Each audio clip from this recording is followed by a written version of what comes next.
What I've seen with Charlie and Inti is that Charlie, even at his age, has something to teach Inti, right? And Inti has something to learn from Charlie. So there are always common grounds, right? Charlie loves music. Inti loves music too.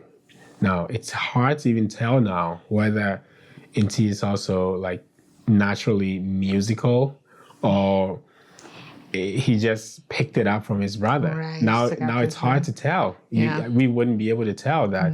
No, both of them are musically inclined. Well, we know that Charlie started out alone and he was very musical. And now Inti is very musical too.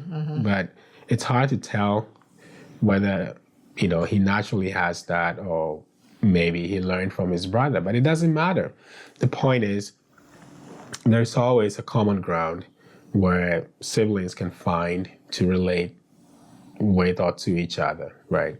And that's what I'm seeing with our kids. It's important to create space for them, to be intentional about the environment that you set up for them, and honing on those common grounds, right? Don't try so hard to, separate or distance them. Like, he needs to have his own friends because he's older or he's younger. Right. Yeah. A lot happens between siblings that if you paid attention to, you would be able to harness a lot more versus trying to create different worlds for them. So I think the environment matters a lot.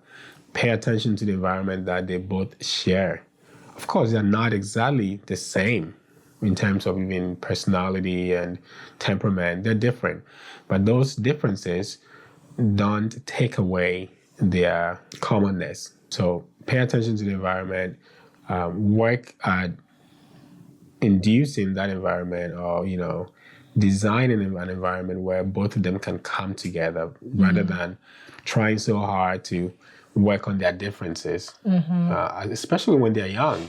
I think paying attention to the things that bring them together, is far more important than working on their differences. Well, I think Inti is like this and Charlie's like that, so we have to send Charlie here and send Inti there. No. And this is why family dysfunctions like, divorce and other things really affect kids because then they lose that ground that I'm talking about, right? Especially and that's what happened with me and my sister. My parents weren't divorced, they were separated. And my sister lived with my dad, I lived with my mom. And so we didn't enjoy that sort of common ground. My sister, when we started living together, I realized that she loved to read.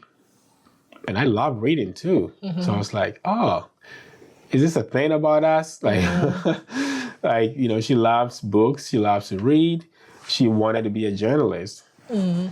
And I love books too. I love reading. I love learning. I'm a bookworm.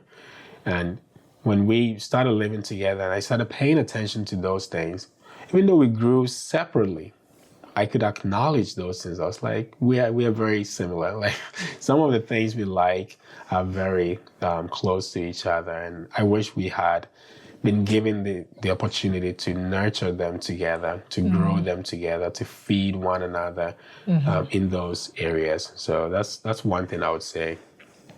This is kind of a ramble now, so feel free to cut it out. But I'm reading a book with the homeschool moms about homeschool, and I feel like one of the errors that the mom made was actually trying to give the siblings two different experiences. Like one sibling actually didn't end up getting homeschooled. He stayed in school, and then only the one sibling was homeschooled. It was two brothers. And that, I think, created such a rift in their brother relationship. They're having two totally different experiences and upbringings.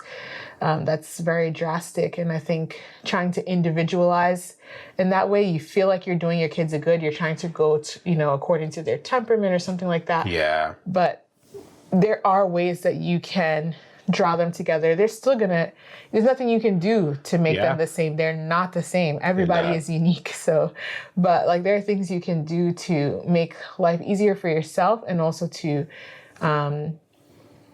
help them be able to have commonalities. Yeah. And Thomas knows one of my, pleasures is to like listen to Christian mothers of many, you know, godly women who I can admire, who have had multiple children, because I just think anybody who's had a lot of children, they got something to offer. They've got something to offer, you know, even if they've made mistakes along the way. Yeah. You know, and so I love to hear from them. And just to give like a simple example, again, going back to the homeschool, because we're also going to be homeschooling our kids. Yeah. You know, people ask themselves like, well, this one's in, you know, this grade, or is this age or this level of education, and this one's at this level. Like, how do I, you know, give them both attention? And one of the basic things I've learned is even something as simple as like reading to your kids. Like, it's okay to read a book out loud, and it's like way ahead of, you know, your 4-year-old. It's more to the age of your 7-year-old. But the 4-year-old is still listening. learning. Obviously, that means that the book has to be age appropriate, like content wise, for a 4-year-old. Yeah. But he's still learning. Yeah, like everyone's learning together. If you read a book aloud, the whole family is participating.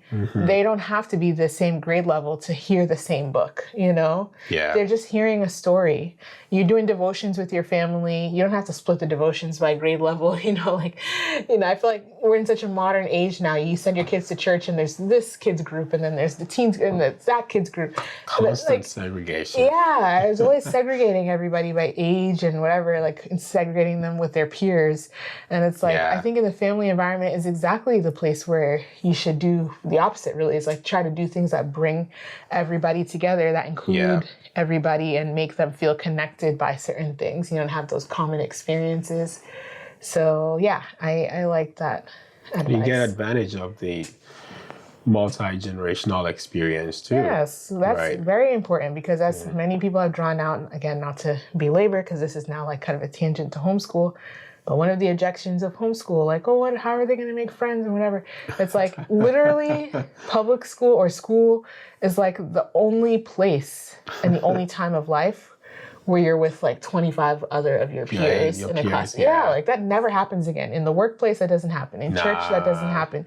When you go to the store, that doesn't happen. Whatever you do in life, that's very uncommon to happen. Yeah, nowhere else. Yeah, so it's not actually that important for your child to be in a peer environment for long periods of time, you know.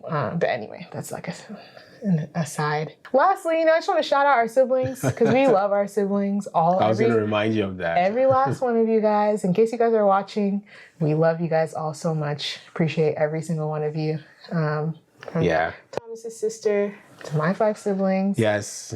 We value you guys. We do. We really do. And you guys know that already anyway. Yeah. But yeah, we're thankful to have our family. We're thankful to be able to lean on you guys and to be able to offer whatever we have to offer, you know, to be a blessing to you guys too. That makes us feel great that we can contribute to your lives. And we're looking forward to growing our own little sibling tribe. Maybe they'll play music together. Maybe they'll play sports together. Who knows what the future holds? Who knows? They'll do things together, and by the grace of God, they will maintain those relationships long after we're gone.